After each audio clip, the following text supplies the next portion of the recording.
खाने में अरुचि या भूख न लगना एक प्रकार की गंभीर समस्या होती है। इस समस्या को आयुर्वेदिक इलाज के ज़रिए कैसे ठीक किया जा सकता है, इसी विषय में बातचीत करने के लिए हम आज चर्चा करेंगे आयुर्वेद के जाने माने विशेषज्ञ आयुर्वेदाचार्य संजीव कुमार जी से। तो डॉक्टर साहब, सबसे पहले आप हमें यह बताइए कि यह जो खाने में अरुचि होती है, यह क्या होती है? देखिए, जब भूख लग रही हो, भोजन भी स्वादिष्ट हो, फिर भी भोजन करने की इच्छा न हो, या भोजन कर तो ले लेकिन वह गले से नीचे ना जाए, या भोजन का नाम सुनने से, याद करने से, या देखने छूने से, या भोजन की गंध को ग्रहण करने से ही खाने का मन न होना, या किसी भी बात पर गुस्सा होने से, या डर से, वैर से, इस तरह के भाव आने से खाने की इच्छा न होना अरुचि कहलाता है। अरुचि का मतलब ही यहाँ पे खाने में रुचि ना होना। तो डॉक्टर साहब, ये खाने में जो अरुचि होती है, इसके होने के क्या कारण होते हैं? अरुचि होने के दो कारण होते हैं, एक तो शारीरिक कारण और दूसरा मानसिक कारण। शारीरिक कारण में ये 4 प्रकार के होते हैं: वातस, पित्तस, कफस और सन्निपातस। वातस अरुचि बहुत अधिक ठंडा, रूखा, सूखा, बासी खाना खाना और बगैर समय के खाना खाने से वायु जो है वो कुपित हो जाती है। पित्तस अरुचि बहुत अधिक गर्म, तीखा, तला, चिकनाई युक्त खाना खाने से पित्त यानी कि जो गर्मी है वो शरीर में बढ़ जाती है, उसकी वजह से खाने की इच्छा नहीं होती। कफज अरुचि बहुत अधिक चिकनाई युक्त भारी खाना, मांस, उड़द, अंडे, दूध, दही का सेवन ज़्यादा करने से कफ प्रकोपित हो जाता है और हमारे शरीर की जो अग्नि है वो मंद हो जाती है। उसकी वजह से भी आमरस बढ़ने से शरीर के अंदर कफज अरुचि हो जाती है। अरुचि के 2 कारण होते हैं, शारीरिक कारण और मानसिक कारण। शारीरिक कारण में 4 प्रकार होते हैं: वातस, पित्तस, कफस और सन्निपातस। और नंबर 2 पे होता है मानसिक कारण। वातस अरुचि में बहुत अधिक ठंडा, रूखा, सूखा, बासी खाना खाना, बगैर समय के खाने से वायु कुपित हो जाती है। पित्तस अरुचि में बहुत अधिक गर्म, तीखा, तला हुआ, चिकनाई युक्त खाना खाने से पित्त प्रकोपित हो जाता है। कफस अरुचि में बहुत चिकनाई युक्त भारी खाना खाना, मांस, उड़द, अंडे, दूध, दही का ज़्यादा सेवन करना, इससे कफ प्रकोपित हो जाता है। और सन्निपातस में जब तीनों दोषों के कारण से तीनों दोष ही बढ़ जाते हैं और वो मिले जुले लक्षण उसमें प्रकट होते हैं। मानसिक कारणों में शोक, जैसे कि किसी प्रियजन से बिछुड़ना जिससे उसका लगाव ज़्यादा हो, या किसी प्रियजन की मृत्यु हो जाए तो शोक होने पर मन दुखी हो जाता है।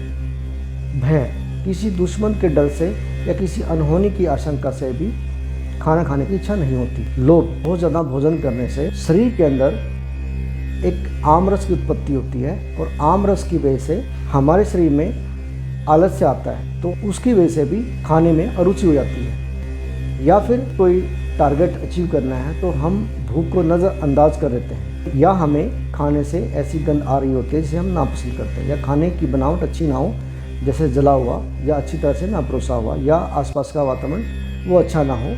इन सभी कारणों से हमारे शरीर के जो वातादि दोष हैं और मानसिक दोष हमारी जीभ में स्थित जो है टेस्ट वर्ड, यानी कि जो हमारे को बोध कराती है किसी भी चीज़ को, तो उसको बोधक कफ कहते हैं, उसको भी दूषित करके हमारे पेट में जो स्थित होते हैं अन्न वह स्रोतस, उन चैनल को दूषित कर देते हैं। इससे हमारे को खाने की इच्छा नहीं होती। तो डॉक्टर साहब, खाने में जो ये रुचि होती है, इसके क्या कुछ लक्षण भी होते हैं क्या?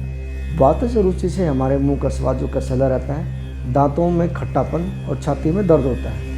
पित्तज अरुचि से हमारे मुंह का स्वाद खट्टा, कड़वा, मुंह में गर्मी महसूस होती है और मुंह और पेट में छाले हो जाते हैं और छाती में जलन महसूस होती है और प्यास ज़्यादा लगती है और सांसों में दुर्गंध होने लगती है। ये सभी एसिडिटी के लक्षणों के समान ही होते हैं। कफज अरुचि से हमारे मुंह का स्वाद ज़्यादा मीठा, नमकीन या कफ का निकलना और शरीर में ज़्यादा ठंडे पसीने का आना और सारे शरीर में भारीपन और जकड़ाहट हो जाती है। खाना खाने को गले से नीचे निगलने में बड़ी दिक्कत होती है। त्रिदोष अरुचि से सभी दोषों के मिले जुले लक्षण प्रकट होते हैं। और मानसिक कारणों से जो मानसिक दोष हैं, जैसे शोक, भय, लोभ, इनकी वजह से मरीज में बेचैनी या बेहोशी भी हो सकती है। सभी अरुचि में ओवर ईटिंग भी मुख्य कारण है। छोटे बच्चों को ज़बरदस्ती खाना खिलाने की कोशिश से बच्चे खाने से दूर हो जाते हैं। माँ अपने बच्चे को ज़्यादा से ज़्यादा खाना खिलाने की कोशिश करती है क्योंकि उन्हें डर होता है कि मेरा बच्चा कहीं भूखा ना रह जाए और वह दूसरों के मुकाबले कहीं कमज़ोर ना रह जाए। तो डॉक्टर साहब, भोजन में जो अरुचि हो जाती है तो आयुर्वेद में उसकी क्या चिकित्सा होती है? देखिए, सभी अरुचियों में लंघन यानी कि उपवास करवाएं, जिससे आम दोष का पाचन हो और हमारे शरीर के जो सभी चैनल्स हैं वो खुल जाएं। और मन के अवसाद यानी कि डिप्रेशन को दूर करना चाहिए।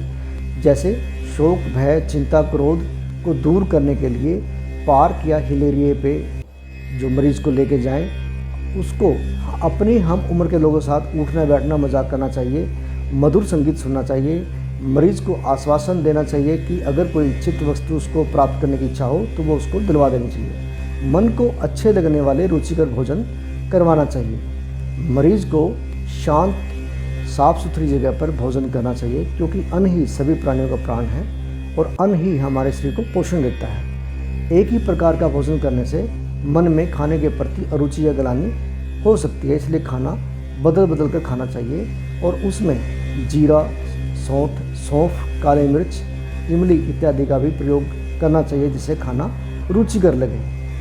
वातज अरुचि में सबसे पहले वस्ती का प्रयोग करें। काला नमक, जीरा, काली मिर्च, चीनी का सेवन खाने के साथ जरूर करवाएं, क्योंकि इससे पेट में भारीपन, गैस दूर होती है और हमारा डाइजेशन ठीक होता है। पित्तज अरुचि में सबसे पहले विरेचन करवाएं। इसके लिए अभी पत्ती कर या त्रिफला चूर्ण का प्रयोग कर सकते हैं। खाने के साथ में आंवला, बड़ी इलायची, पीपल, लाल चंदन का प्रयोग ज़्यादा मात्रा में करें। कफज अरुचि में सबसे पहले मरीज़ को वमन करवाएं और खाने में तेज पत्ता, बड़ी, हर्ड, सौंठ, मरीच, पीपल और यवक सार का प्रयोग ज़्यादा मात्रा में करें। त्रिदोषज में अदरक का रस, अनार का रस, जीरा, चीनी इकट्ठी मिलाकर के उसका 4 गुना पानी में मिलाकर काढ़ा बना लें। फिर उसमें शहद, नमक, तेल मिला करके मुंह में 3-4 मिनट तक रखें। अगर उसको हम घुमाएंगे तो उसको हम कवल बोलते हैं। अगर उसको रोक के रखें तो उसको गंडूश कहते हैं। इससे हम कुल्ला भी कर सकते हैं। तो तीनों दोष इससे शांत हो जाते हैं और खाना रुचिकर लगेगा। अरुचि को दूर करने के लिए एक नींबू की स्पंजी हम बना सकते हैं। उसके लिए हमें आधा गिलास चीनी का शरबत लेना है। उसमें एक छोटे नींबू का रस निचोड़ करके वो मिला लेना है।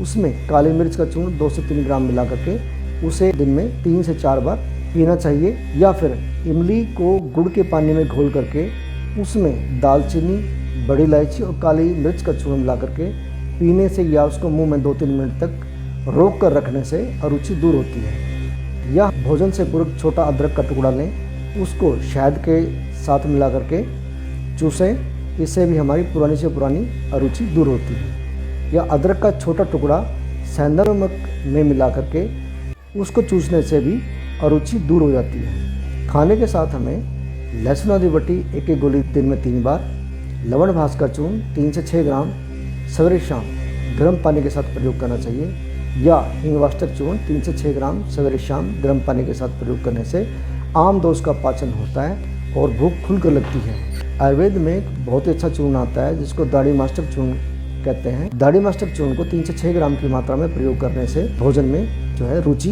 बढ़ती है। साथ में द्राक्षासव 10 से 20 ml की मात्रा में दिन में 3 बार प्रयोग करना है। ये थे हमारे साथ आज आयुर्वेद के विशेषज्ञ डॉक्टर संजीव कुमार जी। आज हमने इनसे जाना कि भोजन में अरुचि जो होती है वो क्यों होती है और उसको आयुर्वेद को अपनाकर कैसे दूर किया जा सकता है। धन्यवाद डॉक्टर साहब, हमारे दर्शकों को इतनी अच्छी जानकारी देने के लिए। आपका भी बहुत बहुत धन्यवाद राकेश जी।